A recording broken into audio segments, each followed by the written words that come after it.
አንድ ሐሳብ እናያለን ከኔ ጋር ሉቃስ ወንጌል ምዕራፍ 12 እናወጣና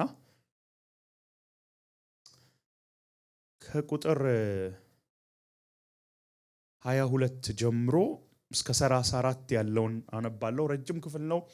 ቶሎ ቶሎ እያልኩ ግን ሐሳቤን ለመጨረስ ሞክራለሁ። ሉቃስ ወንጌል ምዕራፍ 12 ከቁጥር 22 ጀምሮ ያው እሁድ እግዚአብሔር ቃል ሲነበብ ለጌታ ቃል ክብር ብለን እንነሳለንና ማክሰኞ ደግሞ እንነሳለን። ስለዚህ እንነሳና አነባለሁ በጌታ በኢየሱስ ስም። ከዚያም ኢየሱስ ለደቀ መዛሙርቱ እንዲህ አለ፣ ስለዚህ እላችኋለሁ ስለ ሕይወታችሁ ምን እንደምትበሉ ወይም ስለ ሰውነታችሁ ምን እንደምትለብሱ አትጨነቁ። ሕይወት ከምግብ ሰውነት ከልብስ ይበልጣልና።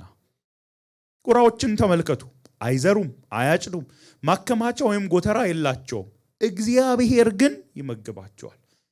እናንተማ ከወፎች እጅግ ትበልጡ የለምን? ለመሆኑ ከናንተ ተጨንቆ በእድሜው ላይ 1 ሰዓት መጨመር የሚችል ማን ነው?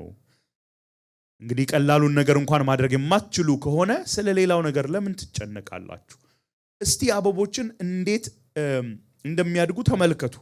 አይለፉም፣ አይፈትሉም። ነገር ግን እላችኋለሁ ሰለሞን እንኳን በዚያ ሁሉ ክብሩ ከነርሱ እንደ አንዷ አልለበሰም። እንግዲህ እግዚአብሔር ዛሬ ታይቶ ነገ ወደ እሳት የሚጣለውን የሜዳ ሳር እንዲህ የሚያለብስ ከሆነ እናንተ እምነት የጎደላችሁ እናንተንማ እንዴት አብልጦ አያለብሳችሁ?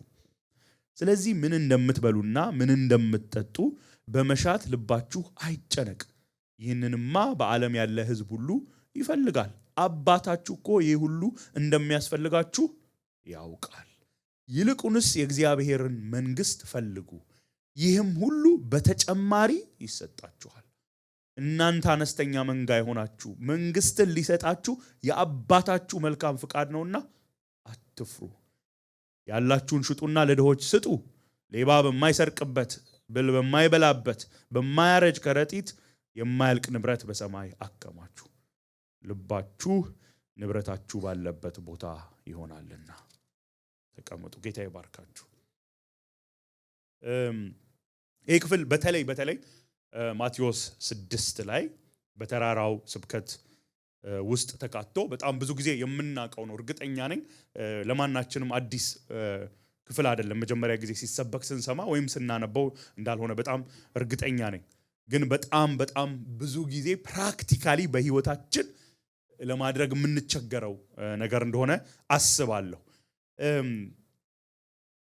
ጌታ ኢየሱስ ክርስቶስ እዚህ ጋር ቁጥር 22 ስንጀምር ጸሐፊው ሉቃስ ምን ይላል? ከዚያም ይለናል እና እሁድ ዕለት ከነበራችሁ ፓስተር መኬ በሚያስተምረን ጊዜ ከዚያም እንዲህ ሆነ ሲል መጀመሪያ ምን ሆነ የሚለውን ካላየን ክፍሉን በደንብ ሐሳቡን ማግኘት ይከብደናል ሲለን ነበርና ምንድነው ከዚያም የሚለን? ከዛ በፊት ምንድነው ነው? ከዚያም ካለ ከላይ የሆነ ነገር አለ ስንል ከቁጥር 13 እስከ 21 የሚነግረን ታሪክ አለ። እርግጥ ከቁጥር 1 ጀምሮ የሚነግረን ሐሳብ አለ። ብዙ ሺህ ሕዝብ እየተገፋፋ መጣ፣ ያናግሩት ነበር፣ እሱ ያስተምራቸው ነበር ይለና ቁጥር 13 ላይ ከሕዝቡ መካከል አንዱ ሰው መምህር ሆይ ወንድሜ ውርስን እንዲያካፍለው ንገረው ይለዋል። ከዛ ጌታ ኢየሱስ ክርስቶስ አንተ ሰው በእናንተ ላይ ፈራጅ ወይም ዳኛ ወይም የእናንተ ንብረት አካፋይ ያደረገኝ ማን ነው ይልና በጣም ላተኩር የምፈልግበትን አንድ ሐሳብ ይናገራል። ቁጥር 15 ላይ የሰው ሕይወቱ በሀብት ብዛት የተመሰረተ ስላልሆነ ተጠንቀቁ፣ ከስግብግብነት ሁሉ ራሳችሁን ጠብቁ አላቸው ይላል። ተጠንቀቁ፣ ተጠበቁ አላቸው ጌታ ኢየሱስ ክርስቶስ። ምኑን ነው የምትጠነቀቁት ሲባል የሰው ሕይወት የተመሰረተው በሀብቱ ብዛት አይደለም። ወይም በአንዳንድ ትርጉሞች ሜጀር የሚደረገው የሚለካው የሰው ሕይወት በሀብቱ ብዛት አይደለም።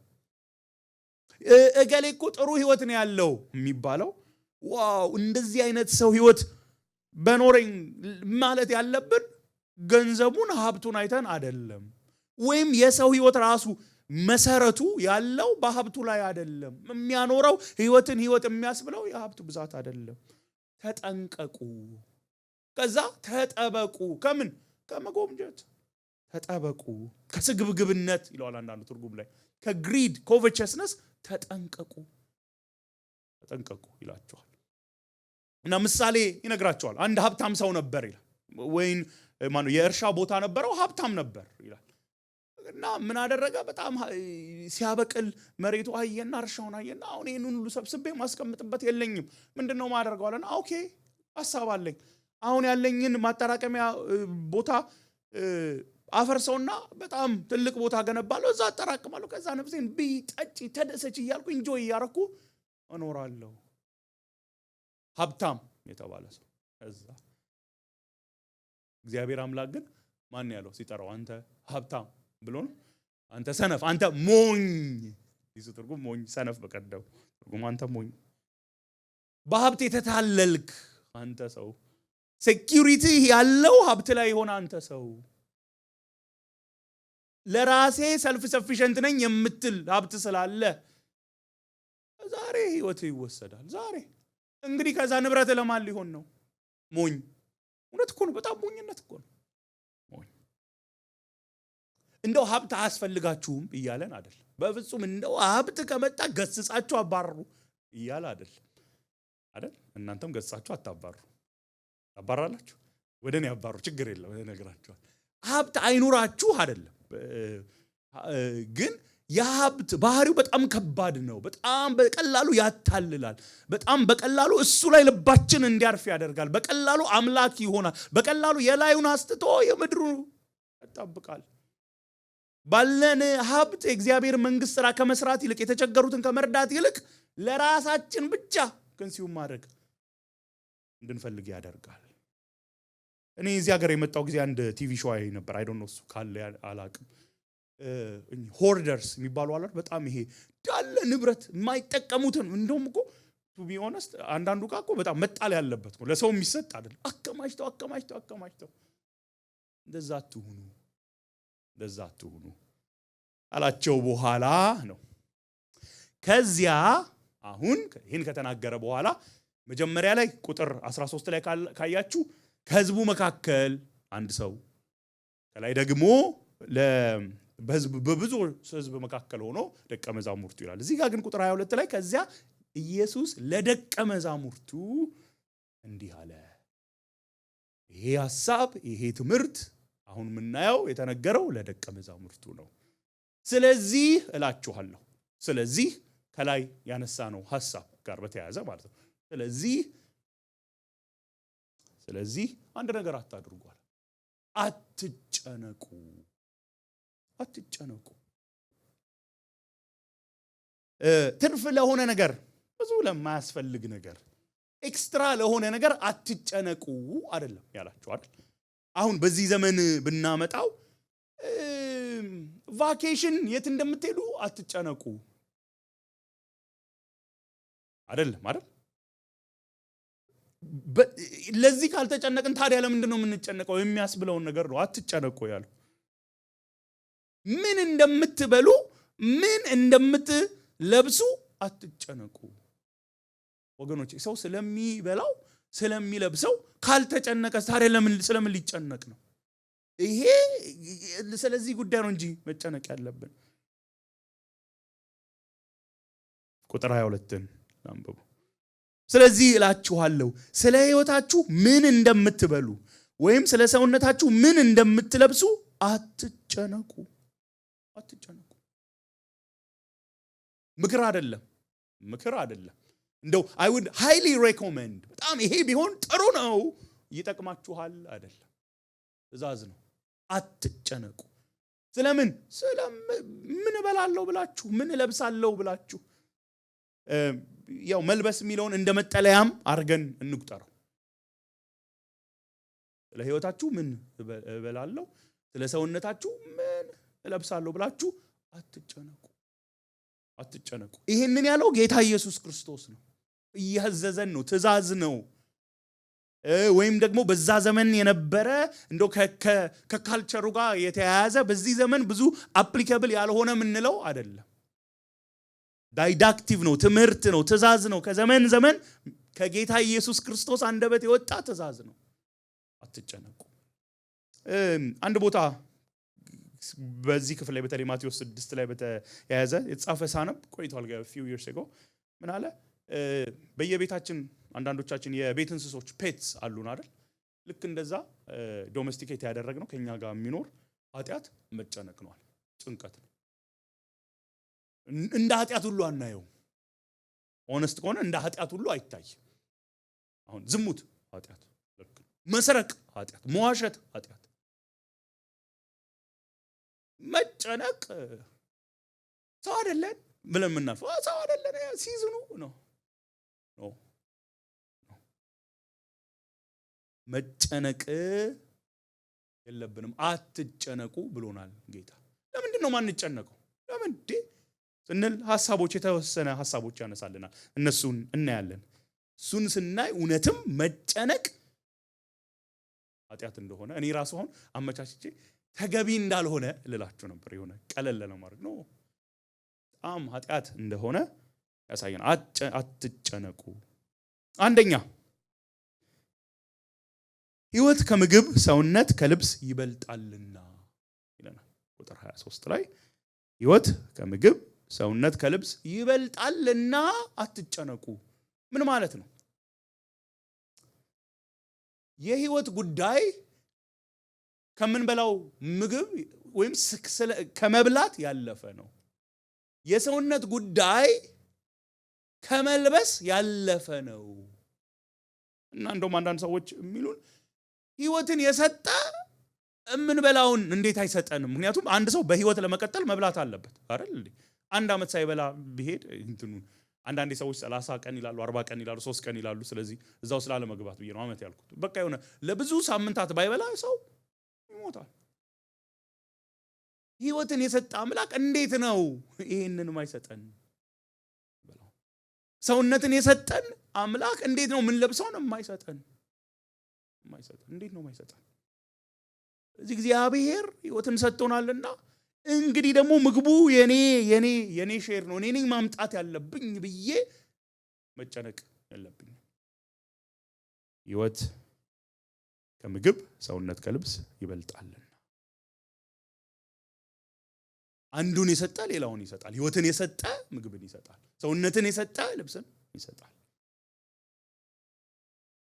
አክቹአሊ ሕይወት ከመብላት ይበልጣል፣ ከመልበስ ይበልጣል። ስለዚህ አትጨነቁ። አንደኛ። ሁለተኛ ደግሞ ከዚህ ጋር የተያዘ እግዚአብሔር ፍጥረቱን ይንከባከባልና አትጨነቁ። እና ምሳሌ ይሰጠናል። ሁለት ነገሮችን ያነሳል። አንደኛ ቁራዎችን ተመልከቱ ይለናል። እዚህ ምዕራፍ 12 ላይ ከፍ ብሎ ስለ ድንቢጦች ይናገርና 5ቱ በ10 ሳንቲም ይሸጣሉ ይልና እናንተ ከነሱ በጣም ትበልጣላችሁ ብሎ የፀጉራችሁ ቁጥር ሁሉ ተቆጥሯል፣ እግዚአብሔር ያውቀዋል ይለናል። ያው የአንዳንዶቻችን እኛም ማወቅ እንችላለን ቁጥሩ ብዛቱ፣ ግን የሰውን ሁሉ ያውቃል እግዚአብሔር፣ ዲቴሉን ያውቃል። እናንተ ትበልጣላችሁ ከድንቢጥ። 5ቱ በ10 ሳንቲም ይሸጣል። እዚህ ጋር ግን የሚያነሳው ድንቢጥ ራሱ አይደለም። የሚያነሳውን አይ ቲንክ እንስሳውን ክሎዘር ማየት በጣም ያስፈልገናል። ሬቨንስ ቁራዎች፣ ወገኖቼ ቁራዎች ስካቬንጀርስ ናቸው። ለአይሁድ አንክሊን የሚባሉ እንስሳት ናቸው እና አይሸጡም ሁሉ። ድንቢጥ በጣም በርካሽ ነው የሚሸጠው ማለት ምን አለ 5ቱ በ10 ሳንቲም። እነዚህ ግን ጭራሽ አይሸጡም። ራሱ ለሽያጭ ራሱ የማይቀርቡ ናቸው፣ የማይፈለጉ ናቸው። they are unclean። እነሱን እንኳን እግዚአብሔር አምላክ ይመግባቸዋል። እንግዲህ ሰው እንኳን አይሁዶች እንኳን እነዚህ አንክሊን አኒማልስ ብለው የማይሸጧቸው ይሄ ስካቬንጀርስ የሆነ ነገር የተጣለ ቆሻሻ የሞተ ነገር የሚሰበስቡ እግዚአብሔር አምላክ ተመገባቸው። እናንተማ ነው ጥያቄው። እናንተማ የእውነት እኮ ቁጭ ብለን ስናስብ በጣም በጣም ጭንቀት ማለት ሞኝነት፣ የመጨረሻ የሞኝነት ሞኝነት ነው። አንድ በእግዚአብሔር አምናለሁ የሚል ሰው እግዚአብሔር አምላክ ልጁን ኢየሱስ ክርስቶስን ሰጥቶኛል ብሎ የሚያምን ሰው ክርስቶስ ኢየሱስ ከሰማይ ሰማይ ለኔ ሲል ወርዶ በመስቀል ላይ የርግማንን ሞት ሞቶልኛል፣ የአባቱን ቁጣ ተሸክሞልኛል፣ ሞቶ ሕያው አድርጎኛል የሚል ሰው ጌታ መንፈስ ቅዱስ በውስጤ አድሯል የሚል ሰው ቃሉን እግዚአብሔር አምላክ ሰጥቶኛል፣ ገልጦልኛል፣ የዘላለም መንግስት ወራሽ አድርጎኛል፣ ከእርሱ ጋር ዘላለም እኖራለሁ፣ ሞቴ እንኳን ተሸንፏል፣ ስሞት እንኳን መጥፊያዬ ሳይሆን ወደ ክብሩ መግቢያዬ ነው ብሎ የሚያምን ሰው እግዚአብሔር አምላክ ክርስቶስ ኢየሱስን በወደደበት ልጁን በወደደበት ፍቅር ወዶኛል ብሎ የሚያምን ሰው እንዴ ለቁራ የተለረፈ አምላክ እንዴት ለሱ አይተርፍ? አይመስላችሁም? የእውነት አሁን እንትን ብሪሊ ስጸልይ ነበር እንትን እንዲል አልፈልግም። ይሄ የሆነ ቴክስትን ኤክስፕሌን አድርጎ የመሄድ ጉዳይ እንዲሆን አልፈልግም። ከዛ ነው የሚጀምረው ኦፍ ኮርስ ፕሪቺንግ፣ ግን እዛ ላይ እንዲያበቃ አልፈልግም። ሪሊ ፕራክቲካሊ ኦነስት እንሁን። እንደዚህ ብለን የምናስብ ከሆነ የምናምን ከሆነ ዱ ዊ ቢሊቭ ዳት ኢየሱስ ክርስቶስ ስለኛ ኃጢአት በደል ሞቶልናል ብለን እናምናለን? አሁን መልስ እፈልጋለሁ። ሪቶሪካል ኩዌስቸን ንገሩ። የእውነት ታምናላችሁ? እናምናለን? እሺ እናምናለን። ጌታ ኢየሱስ ራሱን እስኪሰጠኝ ድረስ ወዶኛል ብላችሁ ታምናላችሁ? የእውነት ታምናላችሁ? ማርክ ክርስቶስ ኢየሱስ ለአንተ በመስቀል ላይ ሞቷል ብለህ ታምናለህ? በዚህ እንደዚህ የወደደን አምላክ ይሄ ሰው እንኳን በገንዘብ እንኳን መሸጥ መግዛት የማይፈልገው ርካሽ የምንለውን እንስሳን የሚመግብ አምላክ ታዲያ እንደዚህ ከወደደን ለምንድነው የምንጨነቀው? ለምንድነው የምንጨነቀው? እነሱን ካበላ እኛን አበላ ህይወቱን ሰጥቶ ወገኖቼ ጌታ ኢየሱስ ክርስቶስ እኮ ከሰማይ ወደዚህ ምድር መምጣቱ እኮ በጣም የመጨረሻ የሂዩሚሊዬሽን ምን ብዬ ልንገራችሁ?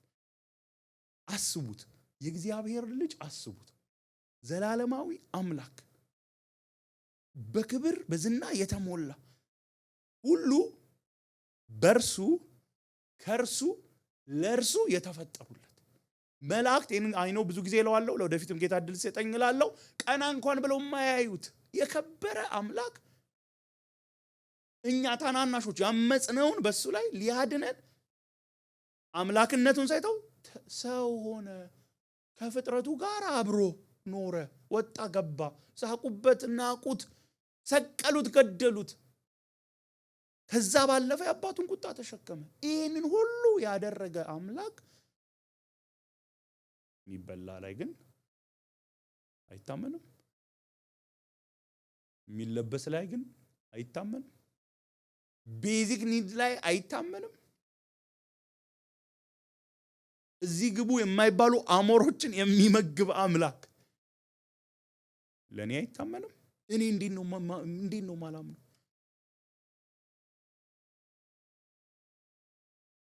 የእምነት ጉድለት ነው። እናንተ እምነት የጎደላችሁ ይላል እዚሁ ክፍል ላይ ዝቅ ብሎ።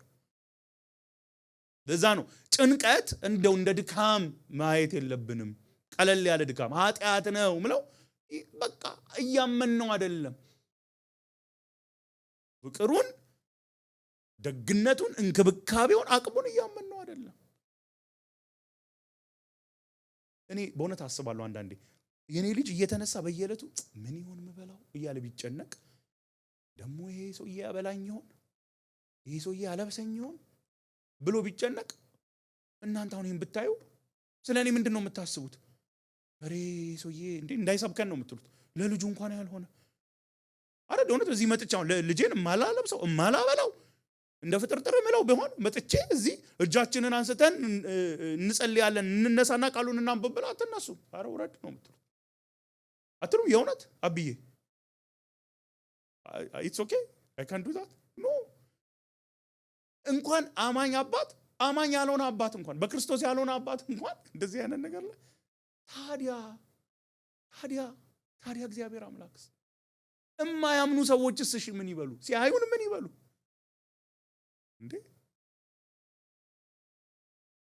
እዛ ነው ቁጥር 27 ላይ ደግሞ አበቦችን ያነሳላቸዋል። አበቦችን ተመልከቱ ይልና እንዴት እንደሚያድጉ ተመልከቱ። አይለፉማል፣ አይፈትሉማል። እንዴት እንዳማረባቸው ሊሊስ ተመልከቱ። ሰለሞን እንኳን በክብሩ ይልና ከነርሱ እንደ አንዷ አልለበሰም። ተው እንደ ሁሉም እንደ አንዷ አልለበሰም። መቼ? በክብሩ። ሰለሞን እንግዲህ ከሰለሞን የበለጠ ያው ይሄን ሰሞን ሰለሞን ላይ ወረድኩበት። እንግዲህ እዛ ስንገናኝ ጉዴ ነው። እንደሱ ሀብታም እንደሱ ንብረት ያለው ሰው የለም፣ አልነበረም። የሚቀናበት ሰው ነገስታት መጥተው ራሱ በፊቱ በሚቆሙት ሰዎች ይቀናሉ። እሱ እንደ አንዷ አበባ አልለበሰም። አንዷ አበባ የሜዳ ሳርን ዛሬ ነው የምታዩቸው። የሆነ ጊዜ ያሉ ከዛ ላይ ይጠፋሉ፣ እሳት ውስጥ ይጣላሉ። እነሱን ማን ያለብሳቸዋል? እግዚአብሔር ያለብሳቸዋል። እሺ እነሱን ካለበሰ የሜዳ ሳር እንትን እኮ ራሱ አይደሉም፣ እንስሳት እንኳን አይደሉም አይደል? እነዛ እንኳን እሺ ሬቫንስ ቁራዎቹ እንስሳ ናቸው። እነዚህ ደግሞ እንደው ሚረባ አትክልት ብንላቸው አይደሉም፣ ትልልቆችም አይደሉም፣ ብዙ ጊዜ የሚቆዩም አይደሉም፣ የምንረግጣቸው ናቸው። እነሱን እንኳን የሚያለብሰው አስቦ የሚያለብሰው እሱ ነው። ታዲያ እንዴት ነው የማያለብሳችሁ ወገኖቼ? እዚህ ያላችሁ እንዴት ነው? በጣም ስንጨነቅ እኮ ሐሳቡ ምንድነው? ጌታ ሆይ አንተ አትታመንም፣ ልብስ ላይ አትታመንም፣ ምግብ ላይ አትታመንም፣ ቤዚክ ኒድ ላይ አትታመንም። በዘመናት መካከል አንዳንድ የጣልካቸው ብዙዎች አሉ ያልታመንክላቸው እና ዛሬ እኔ ጋም ስትመጣ እንደው ታሪክህን ስመረምር ቃልህን ስመረምር በየሌሎችን ሰዎች ህይወት ስመለከት ብዙዎችን ጥላሃቸዋል፣ አሳፍራሃቸዋል፣ የሚያስፈልጋቸውን ስሰጣቸው አላየሁም እያልን እኮ ነው። አሁን ይሄንን አንዳችሁ አፋውታችሁ በሉ ብላችሁ አትሉ በፍጹም። አሁን እኔ እንደዛ ብላ አይደል? እግዚአብሔር አምላክ በታሪክ መካከል ብዙ የጣላቸው ሰዎች አሉ። የሱ የሆኑ እሱን አምነውት ለሱ ታምነው ጣላቸው፣ አሳፈራቸው ብል ምን ትሉኛላችሁ? ምን ትላላችሁ? ውሸት አይደል? ይሄ ብላስፈሚ ነው። ታዲያ እኔ ጋር ሲመጣ ለምንድን ነው የሚቀየረው? እግዚአብሔር አምላክ ይቀየራል ወይ ብላችሁ አይቀየርም። አንዱ የእግዚአብሔር አምላክ ባህሪው ያውም ከፍጥረቱ ጋር የማይጋራው አንዱ ባህሪ አይቀየርም። እግዚአብሔር አምላክ አይለወጥም። እሺ በዘመናት መካከል ይሄ ካልነበረ ባህሪው ዛሬ እኔ ላይ መጥቶ የኔ ጉዳይ ላይ ሲመጣ ለምንድን ነው እንደዛ የሚሆነው? ለምንድን ነው የምጨነቀው? የእምነት ጉድለት። ጌታ ኢየሱስ ክርስቶስ እንደዛ ነው ያላቸው። ቁጥር 28 ላይ እሱ ነው የሚላቸው፣ እናንተ እምነት የጎደላችሁ እናንተንማ እንዴት አብልጦ አያለብሳችሁ? የሜዳ ሳሮችን ካለበሰ እናንተንማ እንዴት አብልጦ አያለብሳችሁ? ስለዚህ ችግሩ ያለው የቱ ጋር ነው? ጌታ ጋር ነው? ታማኝ አለመሆኑ ጋር ነው? የፍቅር ችግር ነው ጌታ ጋር አለ? የአቅም ችግር አለ? አረ እንኳን ለኛ ለአበቦች ታማኝ ነው። ችግሩ የቱ ጋር ነው? እኛ ጋር ነው። እምነት ሁሉናል አናምነውም።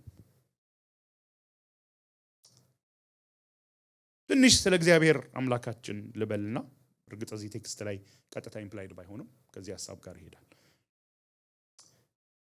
ወገኖቼ እግዚአብሔር አምላክ ዘላለማዊ አምላክ ነው። ዘመን መጀመሪያ የለውም፣ ዘመን መጨረሻ የለውም። አንድ ይሄን ያዙ። እግዚአብሔር አምላክ ሰማይን የፈጠረ ነው፣ ምድርን የፈጠረ ነው። ሁሉን የምናየውን የማናየውን ኤግዚስት የሚያደርገውን ነገር ሁሉ የፈጠረ እግዚአብሔር አምላክ ነው። ሁለተኛ ያዙልኝ። ሶስተኛ ደግሞ እነዚህን ሁሉ የሚገዛ እሱ ነው። ሁሉንም የሚገዛ የሰማይ ከዋክብት፣ የሰማይ ሰራዊት፣ በምድር ላይ ያሉትን፣ በባህር ውስጥ ያሉትን ነገስታትን፣ ታላላቅ ሰዎችን፣ አዋቂዎችን፣ ፍጥረትን፣ ታሪክን ሁሉ የሚገዛ እሱ ነው።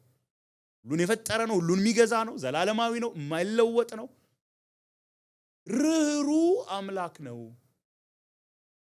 ለፍጥረቱ የሚራራ ነው።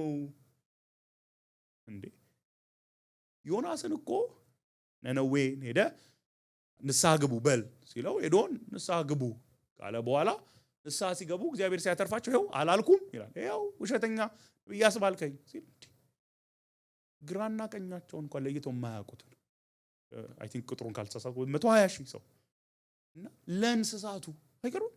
እንዴት ነው ማራራው? እግዚአብሔር አምላክ አይደለም ለኛ ወገኖች ለእንስሳቱ የሚራራ ነው። የፈጠራቸው እኮ እሱ ነው። ለፍጥረቱ ታማኝ ነው። ፍጥረቱን መንከባከብ ይችልበታል፣ ያቀበታል። እኛ እንኳን እኮ እናውቃለን እኮ ልጆቻችንን መንከባከብ። እንደውም እዚህ ሀገር ደግሞ ስንመጣ ኢቭን አይ ዶንት ኖ ፔት አስሬ ያልኩኝ ምን እንደሆነ አልገባኝም። ቤት ካላችሁ ትንከባከባላችሁ። ኢትዮጵያ እንኳን ድሮ እኔ ሳቅ ድሮ እዛ ውጪ ሆነው ታስረው ምናምን ነው የነበረው። እኛ እናውቃለን እኮ ለልጆቻችን ለእንስሳት ልጆቻችን እንኳን አሻንጉሊት መንከባከብ ያውቁበታል። እግዚአብሔር አምላክ ታዲያ ዘላለማዊ የሆነ ሁሉን የፈጠረ ሁሉን የሚገዛ ፍጥረቱን የሚንከባከብ አምላክ ለምንድን ነው ለቤዚክ ኒድ የምንጨነቀው? ሕይወት ከምግብ ሰውነት ከልብስ ይበልጣልና አትጨነቁ። አንድ እግዚአብሔር ፍጥረቱን ሁሉ ይንከባከባልና አትጨነቁ። ሁለት ሶስተኛ ግን ቁጥር 25 ላይ ምን ይላል? ጭንቀት ደግሞ ምንም አያመጣም፣ ምንም አይለውጥም። look at the text። ለመሆኑ ከእናንተ ተጨንቆ በእድሜው ላይ 1 ሰዓት መጨመር የሚችል ማን ነው? አንዳንዶች ደግሞ በቁመቱ ላይ 1 ክንድ ስንዝር መጨመር የሚችል ማን ነው? እንግዲህ ቀላሉን ነገር እንኳን ማድረግ የማትችሉ ከሆነ ስለሌላው ነገር ለምን ትጨነቃላችሁ? ተጨንቃችሁ ምን አምጥታችኋል ነው ሚለን አይደል ጌታችሁ? ምንድነው? እስቲ ተጨነቁና በህይወታችሁ ላይ 1 ሰዓት ጨምሩ ነው። ምናልባት ተጨንቀን ከህይወታችን ላይ 1 ሰዓት ልንቀንስ እንችላለን። ፕሮባብሊ አሁን የእግዚአብሔር አምላክ ሶቨርኒቲ ሚለው ላይ ሳንገባ ብዬ ነው አደራ አይደል? ሰው በጭንቀት ታሞ ብሎ ጤናውን ብሎ ሊቀንስ ይችላል። መጨመር ግን የሚችል የለም። ተጨንቆ ቁመት የጨመረ የለም። ክብደት የጨመረ የቀነሰ ሊኖር ይችላል። ቁመት የጨመረ የለም። እና ጌታ ኢየሱስ እንግዲህ ቀላሉን ነገር እንኳን የማትችሉ ከሆነ በቃ የማትችሉ ከሆነ እና በጭንቀት መቀየር አትችሉም፣ እናንተም አትችሉም። ታዲያ ስለሌላው ለምን ትጨነቃላችሁ? እንደው እኮ የሚያዋጣ ነገር ነው የምናደርገው አይደል? ያው ሌሎች ነገሮች ላይ እኮ የሆነ ነገር አናላይዝ እናደርግና ይቻላል ወይ ሙከራ እናደርግና ከዛ አይ ይሄ ነገር አይቻልም እንተዋለን። አይ ይሄ ነገር ጥሩ ነው። አሁን ዝም ብላችሁ የሆነ ቢዝነስ ላይ ብድግ ብላችሁ ያላችሁን ሴቪንግስ እንዳላውጡታችሁ ኢንቨስት አድርጋችሁ እየከሰራችሁ እያላችሁ እንደገና ደግሞ እየጨመራችሁ አታረጉትም። ራይት? ሎሳችንን ከታርገን እንወጣለን ከዛ ኢንቨስትመንት። ተጨንቀን ያደረግነው ያመጣነው ምናመጣውም ስለሌለ ማንም ተጨንቆ ያመጣው ስለሌለ አትጨነቁ። አራተኛ ደግሞ ቁጥር 29 ላይ ምን ይላል? ስለዚህ ምን እንደምትበሉና ምን እንደምትጠጡ በመሻት ልባችሁ አይጨነቅ። ይህንንማ በዓለም ያለ ሕዝብ ሁሉ ይፈልጋል። አባታችሁ እኮ ይህን ሁሉ እንደሚያስፈልጋችሁ ያውቃል። በቀደመው ትርጉም አሕዛብ ፔጋንስ ነው ሐሳቡ። ፔጋንስ አንበሊቨርስ እነሱ ሁሉ ጊዜ ኮንሰርን የሚያደርጋቸው ማቴሪያሊስቲክ የሆነ ነገር ነው። እናንተም አማኝ የተባላችሁም እሱ ከሆነ ኮንሰርን የሚያደርጋችሁ ምንድነው ልዩነታችሁ? አማኝም እማያምነው የእግዚአብሔር ሕዝብ ያለው ነው ስለ ቤዚክ ኒድ ስለሚበላው ስለሚለብሰው ስለሚጠለልበት የሚጨነቅ ከሆነ ምንድነው ልዩነቱ? ልዩነት መኖር አለበት አይደል? የእግዚአብሔር ሕዝብ ነኝ ካለ አንዱ እኮ የእግዚአብሔር ሕዝብ ለእግዚአብሔር የተለየ ነው አይደል? የተለየ ነው፣ የተቀደሰ ነው፣ ለየት ያለ ነው፣ ይለያል። በዓለም ላይ ካሉት ጋር ከማያምኑት ጋር ተመሳሳይ አይደለም። ይቺን ዓለም አትምሰሉ ነው የተባልነው። ምንድነው የሚለየው? እንደውም አይ ቲንክ ኤንኤልቲው ላይ በጣም ይገልጸዋል ሲተረጉሙት። እነሱ ኮንስታንትሊ አእምሯቸው የሚያስበው ይህንን ነው፣ ሴኪዩሪቲ ነው የሚያስቡት። እናንተም ይህንን ከሆነ የምታስቡት ምንድነው ልዩነታችሁ?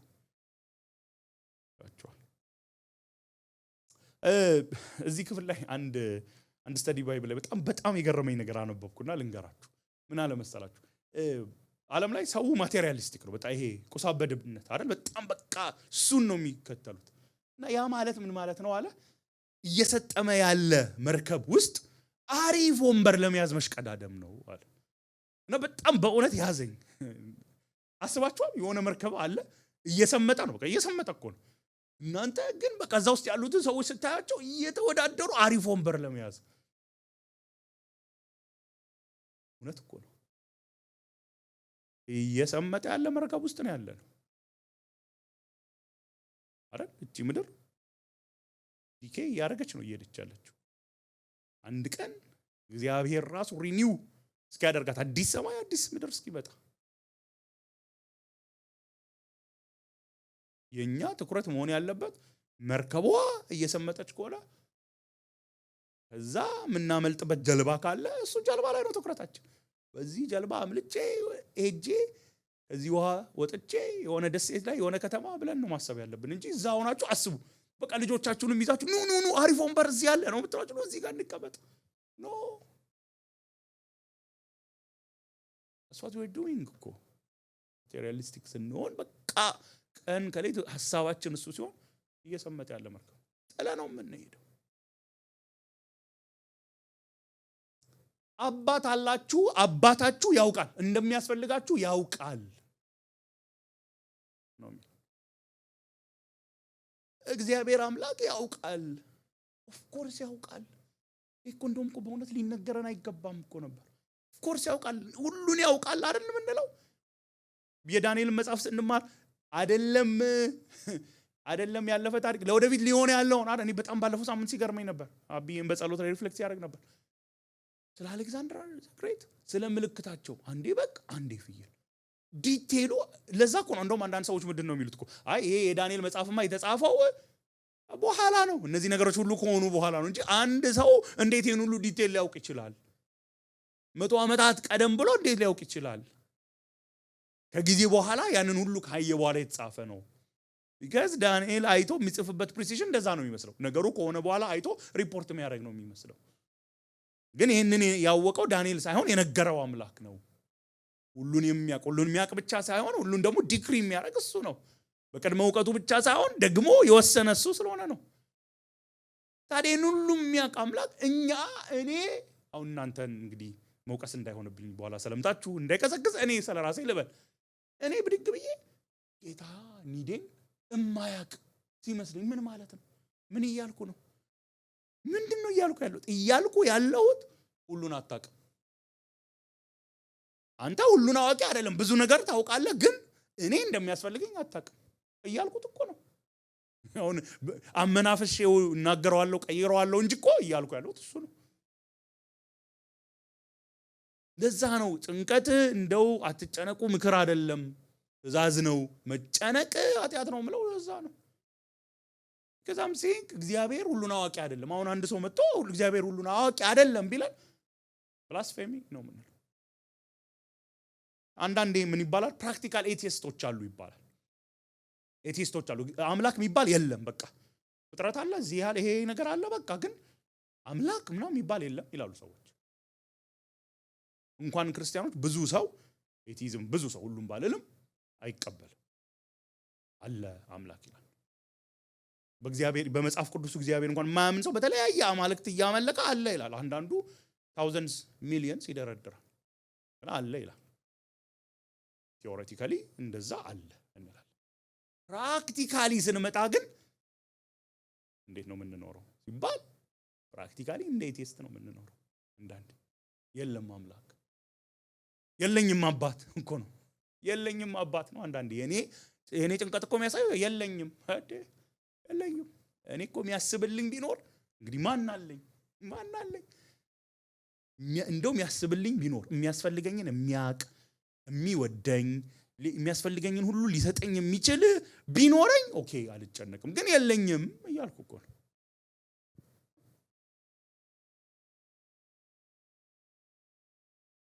አትጨነቁ ስለ ህይወታችሁ ምን እንደምትበሉ ስለ ሰውነታችሁ ምን እንደምትለብሱ አትጨነቁ ለምን ህይወት ከምግብ ሰውነት ከልብስ ይበልጣል አትጨነቁ። ለምን? እግዚአብሔር አምላክ ፍጥረቱን እንዴት መንከባከብ እንዳለበት ያውቃል። He has done it for so many years. እኛ እንኳን ስንቀጠር እኮ ሲቪያችንን አሳይተናል እንዴ? ልምዳችንን አሳይተን። አትጨነቁ። ለምን? በመጨነቅ ምንም አታመጡ። አትጨነቁ። ለምን? እንደ አሕዛብ መሆን ነው መጨነቅ። እናንተ ግን አባት አላችሁ። አባታችሁ ነው የሚለው። ይጉዳፍ ሰይድ አምላካችሁ ዋይ አባታችሁ ፍቅሩን መግቦቱን ሳየን ሊያጎላል። አባት አለን ወገኖች፣ እውነት አባት አለን። ምን አይነት አባት? ዘላለማዊ፣ ሁሉን የሚችል፣ ሁሉን የሚያውቅ፣ ሁሉ በእጁ የሆነ መልካም የሆነ አንድያ ልጁን የሰጠን፣ ቅዱስ መንፈሱን የሰጠን፣ እምንተነፍሰውን አየር የሰጠን፣ አንድ ቀን ከእርሱ ጋር እሱ ባለበት ዘላለም እንድንኖር አቅዶ በልጁ ዋጋ ከፍሎ ልባችንን ቀይሮ የማይሻር ቃል ኪዳን የገባልን አባት አለን። ታዲያ እንዴት ነው ለዘላለም ሕይወት እያመን ነው መክፈል የማንችለውን ዕዳ ከፍሎልን ራሱ ሞቶልን በእኛ ቦታ ከፍሎልን መንፈሱን ሰጥቶ ገልጦልን ተመልሼ እመጣለሁ ብሎን ተመልሼ መጥቼ ደግሞ ወስዳችኋለሁ አባቴ ባለበት ከኔ ጋር ትኖራላችሁ ብሎን አንድ ቀን ኃጢአት የሌለበት ቦታ ወስዳችኋለሁ ከኃጢአት ጋር መታገል የሚባል ያበቃል ክብር ውስጥ ገባላችሁ ብሎን ይህን ሁሉ አምነ ነው እንዴት ነው ለ7 ዓመት ማናም ነው? ምን ማለት ነው? በዘመን የማይቆጠር ዓለም ውስጥ ሊያስገባን ቃል ገብቶ ለምንድነው 70 እና 80 ዓመት ማናም ነው? ህይወት ሰጥቶን ለምንድነው ህይወታችንን ሰስቴን የሚያደርግ ምግብ አይሰጠንም ብለን ምንጨነቀው? ሰውነት ሰጥቶን አይ ሰውነታችንን ምንሸፍንበት ልብስ አይሰጠን? ወገኖቼ ለአዳምና ለሔዋን እንኳን ቅጠል ሲለብሱ ቆዳን ያለበሳቸው በእውነት take it from the word of God። እኛ ለራሳችን ከምናስበው በላይ ለኛ ይጠቅመናል ከምንለው በላይ ያውቃል። እነሱ በጣም ተፈላሱ ቅጠል የለበሱት ቆዳን ያለበሳቸው። እርግጥ ብዙ ትርጉም አለው አይደለ? ቆዳ ሲለብሱ የተገደለ እንስሳ ንጹህ እንስሳ አለ አይደል? ዝም ብሎ ቆዳ አልመጣም። የክርስቶስ ኢየሱስ አሳይ ነው አሳያ ነው። even more reason አይደል? እኛ ኃጢአታችን ሼም ውስጥ ከቶን ሲያሸሸን የልጁን ጽድቅ ካለበሰን እንዴት ታዲያ ምን እናድርግ? እሺ አትጨነቁ አትጨነቁ አትጨነቁ። ታዲያ ምን እናድርግ? ቁጥር 31 የእግዚአብሔር መንግስት ፈልጉ። የእግዚአብሔርን መንግስት ፈልጉ። ሁሉ ጊዜ ከንሰርን ያረጋችሁ የሚገባው በህይወታችሁ ቅድሚያ መሆን ያለበት ደጋግማችሁ የምታስቡት ምን እበላለሁ፣ ምን እጠጣለሁ፣ ምን እለብሳለሁ፣ ምን እሰራለሁ፣ እንዴት እኖራለሁ፣ እንዴት የሚል የሴኩሪቲ ጉዳይ ሳይሆን የእግዚአብሔር መንግስት ጉዳይ ይሁን። የጽድቁ ጉዳይ ይሁን። የእግዚአብሔር መንግስት ማለት እግዚአብሔር ራሱ የነገሰበት የእግዚአብሔር ህግ የሚገዛበት ህዝብ ያለበት። በተለይ ስለ ኪንግደም በተለይ በዳንኤል መጽሐፍ ብዙ ጊዜ ከፓስተር ይሉ ጋር ተምረናል። ወደፊት እንማራለን። ባጭሩ ይሄ ነው። መንግስት ስንል ንጉስ አለ አይደል? ኪንግደም ላይ ኪንግ አለ፣ ህዝብ አለ፣ ስርዓት አለ፣ ሪተሪ አለ። በማቴዎስ ወንጌል ላይ እግዚአብሔር መንግስትና ጽድቅ አስቀድማችሁ ፈልጉ። የኛ አልቲሜት ኮንሰርን እግዚአብሔር ራሱን እሱን መፈለግ ነው መሆን ያለበት። ኢሳይያስ 26 ላይ አንድ በጣም የሚገርመኝ ክፍል አለ። የልባችን መሻት ይላል ክብርህና ማነው ስምህና ዝና ነው። your name and your remembrance your name and your renown የእግዚአብሔር ግሎሪ ነው ይላል። ሪሊ ግን የእውነት ግን ነው እኛን ይገልጸናል። ኮንዴም ለማድረግ አይደለም ግን የእግዚአብሔር ቃል ምን ያደርገናል? ሪቢውክ አድርጎ አይደል ገስጾ ያስተካክለናል። እሱ ነው መጨረሻ የሚያንገበገበን ጉዳይ ይሄ ነው። እግዚአብሔር መንግስት ጉዳይ፣ የስሙ ጉዳይ፣ ሰዎች እግዚአብሔርን ማወቃቸው፣ ለእግዚአብሔር መታዘዛቸው፣ በክርስቶስ ማመናቸው እኛ በጣም ኮንሰርን የሚያደርገኝ እንደ ቃል ነው ወይ ምን ወረው ነው የሚያሳስበኝ ወይስ አካውንቴ ስንት አለ ነው የሚያሳስበኝ? ወገኖች ውድለት ያንጋደልት ላይ የሆነ መዝሙር እየተዘመረ በጣም ጸሎት ውስጥ ከተተኝ። እንደ ቃል ልኑር ነው ሲምፕሊ የምትለው ፍሬዝ፣ እንደ ቃል ልኑር። ሪሊ እሱ ነው ኮንሰርን የሚያደርገን። የመጨረሻ እንደው በቃ የመጨረሻ ማሰብ የምፈልገው ምንም ይቅር ምንም ብለን የምናስበው እንደ ቃሉ እየኖርኩ ነው ወይስ ቼክ የምናደርገው አካውንቴ ውስጥ ስንት ቀረ ነው? ቼክ አታርጉ እያልኩ አይደለም። አካውንቱ ገብቷችኋል። አትጨነቁ ማለት ምናልባት ትንሽ ደቂቃ ሰጥቼ ኤክስፕሌን ለማድረግ ሞክራለሁ፣ ከዚህ ያስፈልግ ይችላል። አትስሩ አይደለም፣ ፕላን አታድርጉ አይደለም፣ በጀት አታድርጉ አይደለም። ግን ብዙ ጊዜ እኮ ብዙ ነገሮችን ኦዲት እናደርጋለን አይደል? ጠቢብ ሰው ኦዲት ያደርጋል። ምን ያህል ነው እያወጣው ያለሁት? ምን ላይ ነው ገንዘቤን እያወጣው ያለሁት? ምን ላይ ነው ጊዜን እያወጣው ያለው? ምን ላይ ነው ታለንቴን እያደረኩ ያለው? ጠቢብ ሰው እንደዛ ያደርጋል። ተገቢ ነው፣ ልክ ነው። ህይወታችንን ግን ኦዲት እናደርጋለን። ኦዲት አደርጋለሁ ነው ህይወቴን እንደ እግዚአብሔር ቃል ነው ወይ እየኖርኩ ያለሁት? በዚህ ሳምንት እንደ እግዚአብሔር ቃል ነው ወይ የኖርኩት?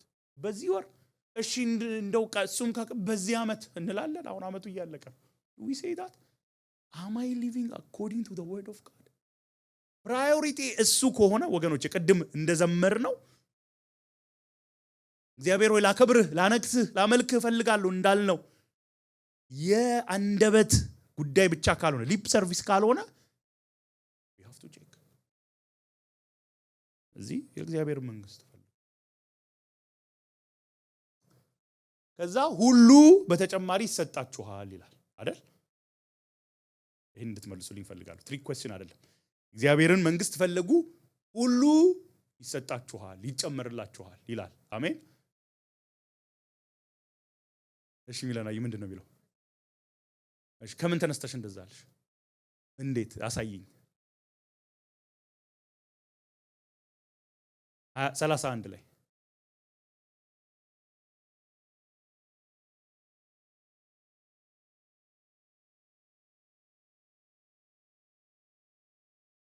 ምን ይህም አይደል? ይህም በጣም አስፈላጊ ቃል ናት አይደል? ይህም ማለት ምንድነው? ይህም ማለት ይህም ባይኖርና ቢኖር ይሄ ጥቅስ ልዩነት ያለው ይመስላችኋል? አሁን እዚህ ጋር የተጻፈው ዳሩ ግን መንግስቱን ፈልጉ ሁሉ ይጨመርላችኋልና ዳሩ ግን መንግስቱን ፈልጉ ይህም ሁሉ ይጨመርላችኋል። ልዩነት አለው? ምክር ያለው ምንድነው? ይህም ሲል ያነሳቸው ነገር አይደል? I think instead seek his kingdom and these things ከላይ ያሉት ይህም ምንድነው የሚያነሳቸው? ይህም ማለት ስለሚበላ ስለሚለበስ ይህም ሲል አሁን ማርክ ይህም ባይል በቃ ሁሉ ይጨመርላችኋል ቢል ሁሉ ይሰጠናል ሌላም ትርፉንም ብለን ነው። ይህም ሲል ግን ከላይ ያሉት ነገሮች ቤዚክ ኒድስ መብላት መልበስ የሚለው ቤዚክ ኒድስ እግዚአብሔር ይሰጣችኋል። እንደውም አንድ ጊዜ ዶክተር አዳም ሲሰብክ ምን ይላል? ምን አለ?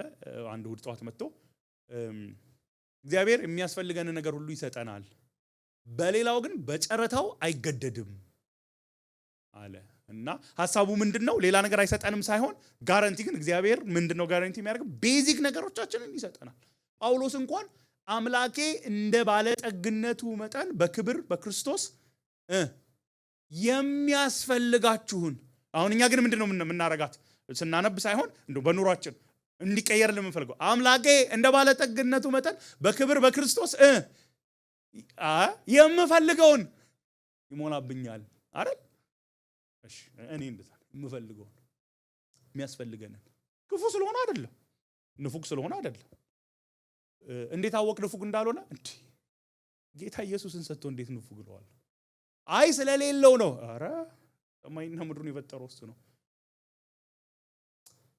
የሚያስፈልገንን ይሰጠናል በሚያስፈልገን ጊዜ በሚያስፈልገን መንገድ። አንዱ ትግላችን መሰላችሁ በኔ ጊዜ በኔ መንገድ የምንላቸው ነገሮች ስላሉ እኔ በፈለኩት መንገድ ካልመጣ እኔ ባልኩት ጊዜ ካልመጣ ትቶኛል ጥሎኛል። እኔ ወገኖች በጣም ብዙ ጊዜ ምን ብያቃለሁ? አልተውህም አልጥልህም ብለኸኝ ያልኩባችሁ ብዙ ሞመንቶች አሉ። ግን አልከኝ ለምን ብትሉኝ እኔ ፈለኩት በፈለኩት ጊዜ በፈለኩት መንገድ ስላልሆነ በተጨማሪ ይሰጣችኋል ነው የሚለው። እንደውም አገላለጹ እንደው እንደ ጭማሪ እንደ ቦነስ አይነት ነገር አይደል? ምክንያቱም ሲነግረን መጀመሪያ ምንድነው ጌታችን ያለው? ሕይወት ከምግብ ይበልጣል፣ ሰውነት ከምንለብሰው ይበልጣል። these are የሚጨመሩ ነገሮች ናቸው። አስፈልጉም አይደለም፣ ከኛ አንፃር ቤዚክ ኒድ አይደሉም። እሺ አንድ ታዲያ ምን እናደርግ? የእግዚአብሔር መንግስት ፈልጉ። ሌላስ? አትፍሩ። ይህን ክፍል ብዙ ጊዜ ነው ተሳርጋችሁ ከሆነ ፓስተር ኤሉ ሲጸልይ በጣም ብዙ ጊዜ ያነሳዋል። በጣም ደስ የሚል ክፍል ነው። ቁጥር 32 እናንተ አነስተኛ መንጋ የሆናችሁ መንግስትን ሊሰጣችሁ የአባታችሁ መልካም ፍቃድ ነውና አትፍሩ። ማንን ነው አትፍሩ እያለ ያለው? እዚህ ጋር ቃል በቃል የሚለው አነስተኛ መንጋ፣ ታናሽ መንጋ ምን ማለት ነው? እረኛው ሊጠብቀው፣ እረኛው ወደሚያስፈልገው ቦታ ሄዶ ሳርና ውሃ ሊሰጠው የሚያስፈልገው ታናሽ አነስተኛ፣ በጣም እረኛ ግዴታ የሚያስፈልገው፣ ያለ እረኛው የማይችል ለፕሮቴክሽን ለሴኩሪቲ እረኛ የሚያስፈልገው ታናሽ አነስተኛ መንጋ። አባታችሁ መንግስትን ሊሰጣችሁ ነው። እናንተ ስለሚበላ ትጨነቃላችሁ እኮ ነው ሐሳቡ። እናንተ ስለሚለበስ ትጨነቃላችሁ። እሱ እኮ የዘላለም መንግስት ሊሰጣችሁ ነው። አስባችሁታል? እግዚአብሔር እኮ የዘላለም መንግስት ሊያወርሰን ከእርሱ ጋር ልንኖር ያን አቅዶ፣ እኛ ግን እዚህ ጋር ነው። እዚህ ጋር ኧረ ቤዚክ ኒድ ኧረ እያለን ኧረ እሱ የሚሰጠኝ አይመስለኝም፣ ኧረ እኔ እንጃ ይህንን የሰጠ ይህንንም አንዴት አይደል? ቆይ ላስረዳችሁ፣ አልገባችሁ። አንድ ቀን የታግዞኝ ከዛ ኋላ ያሬዶ መጥቼ $1 ሚሊዮን ብሰጥህ አሜን አትልም? አሜን ብትል ለኔም ይሆንልኛል። አንተ 1 ሚሊዮን ለመስጠት ብዙ ያስፈልጋል። ለኔም ላንተ ብትል አሜን በል። $1 ሚሊዮን ብሰጥህ ነገ እስክሪፕቶ ቢያስፈልግ አይ ወይ እንኳን እስክሪፕቶ ላይ ትላለህ አትልም ማለት ካልክ እግዚአብሔር አምላክ የራሱን የገዛ መንግስቱን የዘላለም መንግስቱን ቃል ገብቶልናል እኮ ጋራንቲ ይሰጠናል። ታዲያ what 70-80 years እንዴት ነው ማይሰጠን ወገኖቼ? እንዴት ነው ማይሰጠን? አለማስተዋል እኮ ሞኝነት እኮ ነው። ደግሞ አባታችሁ ብሎ ነው የጠራው። እንደገና እግዚአብሔር መንግስት ፈልጉ፣ አትፍሩ። መጨረሻ በሰማይ ንብረት አከማችሁ። ኮንሰርናችሁ መሆን ያለበት እዚህ ምድር ላይ ንብረት አከማችቼ አይሁን። ንብረት አይኑራችሁ አይደለም። በነገራችሁ ንብረት አይኑራችሁ፣ አትስሩ፣ አትትጉ በፍጹም አይደለም። በፍጹም ይሄ ገና ብዙ ቦታ ሜዳ ያስፈልጋችሁም። እዛ ዘፍጥረት ምዕራፍ 2 ላይ ስታዩ ምዕራፍ 1 እንደ ለምን 2 ላይ ከ1 ጀምራችሁ ስታዩ እግዚአብሔር አምላክ የሥራ አምላክ ነው። ሰዎችን ፍጥረትን እንዲገዙ እንዲሰሩ አዳምን ወስዶ በኤደን ገነት እንዲጠብቃት እንዲያበጃት አስቀመጠው ነው የሚለው። ስራ የኃጢአት ፕሮዳክት አይደለም። በኋላ ምድሪቷ እሾህ ማብቀሏ ይሄ ቶይሉ ምናምን ነው የውድቀት ውጤት እንጂ ስራ የውድቀት ውጤት አይደለም። ወይኔ አዳምና ሔዋን ኃጢአት ባይሰሩ ስራ እንሰራም ነበር? ኧረ እንሰራ ነበር። ውድቀት ያመጣው ጣጣ ቢኖር አትስሩ አይደለም፣ ንብረት አይኖራችሁ አይደለም። አክቹአሊ ኖቲስ ካደረግን ንብረታችሁን ሁሉ ሽጡም አይደለም፣ ሁሉ ሚል የለው። ሐሳቡ ደጎቹኑ ለሌሎች የምትሰጡ ሁኑ፣ ለራሳችሁ የምታከማችሁ አትሁኑ። እንደዛኛው ሰውዬ ሞኝ እንደተባለው ሰውዬ አትሁኑ። የሚመጣውን ሁሉ ሀብት በቃ የኔ ነው። እንደውም ከአንዴም 2 ጊዜ በላይ ፓስተር ይሉ ይሄን ነገር ይናገራል። ደሞዝ ወደ አካውንታችን ሲገባ ሁሉ የኛ አይደለም፣ ለቸርች በአስራት ከሚሰጠው ውጪ ማለት ነው። ለሌላም ሰው ምን ረዳውም ጭምር ነው እየተሰጠን ያለው። ተቸገረ ምን ሰጠው ነው። ምሳሌ አሁን እንደው 10% ብቻ ነው ብለን ካሰብን which is I don't think it is ከዛም በላይ ነው። ግን በቃ ለቸርች የሆነ ሰጣለሁ ከዛ በኋላ በቃ ይሄ የኔ ነው አይደለም መሆን ያለበት ሜንታሊቲ። እኔ በቃ ኮንሱም አደርገዋለሁ አይደለም መሆን ያለበት።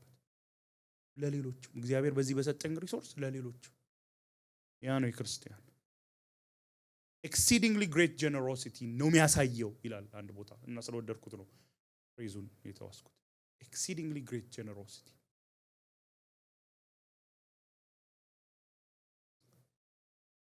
እና ሲጨርስ 33 እና 34 ላይ ቅድም መጀመሪያ 15 ላይ ያነሳውላችሁ ሐሳብ አለ የሰው ልጅ ህይወት የተመሰረተው ወይም የሚለካው በሀብቱ መጠን አይደለም ይለናል አይደል እዚህ ጋር 33 እና 34 ላይ ደግሞ ዋናው የሀብት መጠን ሳይሆን ሀብቱ የት ነው የሚለው ነው ጉዳይ the extent of your wealth አይደለም the location የት ነው ሀብታችሁ ነው እንጂ ስንት አላችሁ አይደለም ስንት አለኝ አይደለም የት ነው የኔ ሀብት በቃ ምድራዊ ለእግዚአብሔር መንግስት ማልጠቀምበት ለተቸገረ ማረዳበት ለራሴ ብቻ ተመችቶኝ እንጆይ ያርኩ ለራሴ ብቻ እኔ በኔ ከኔ በሚል መኖር ሀብት ነው ስንት ነው እሱ ሳይሆን የት ነው በሰማይ ነው ወይ እዚህ ያለው ሌባ ይወስደዋል በሌባለዋል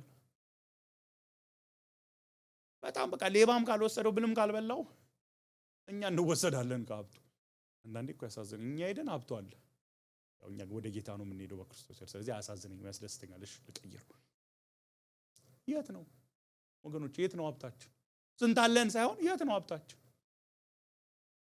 የኛውን ሀብት ሲለካ እዚህ ብቻ ነው ወይ ያለን አሴታችን ሲለካ ቤታችን መኪናችን ብቻ ነው ወይስ ለእግዚአብሔር መንግስት በሰጠን ጊዜ በሰጠን ገንዘብ በሰጠን ታለንት ኢየሱስም ይከበር ዘንድ እሱ ይደሰት ዘንድ ሌሎች እሱን ያውቁት ዘንድ እየሰራንበት ነው ወይ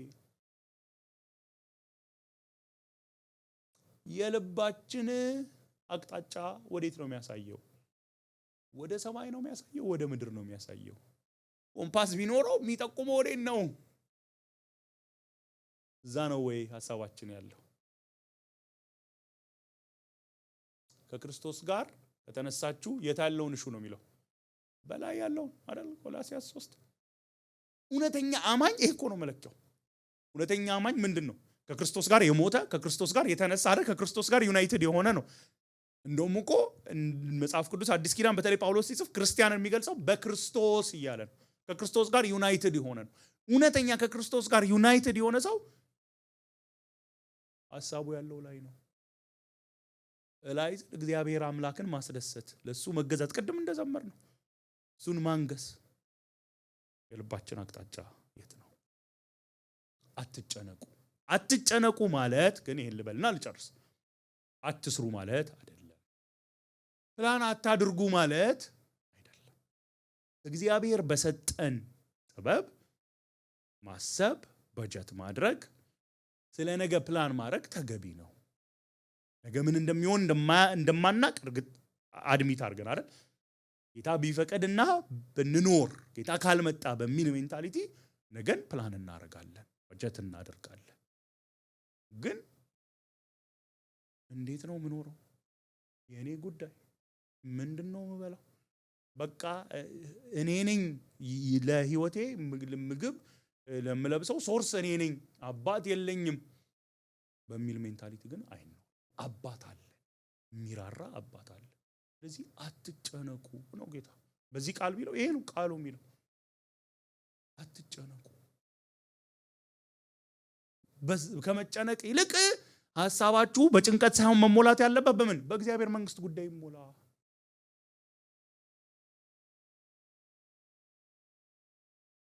ጌታ ያግዘን እንጸልያለን አብዬን ወደዚህ ጠራውና እሱ በጸሎት ይበራናል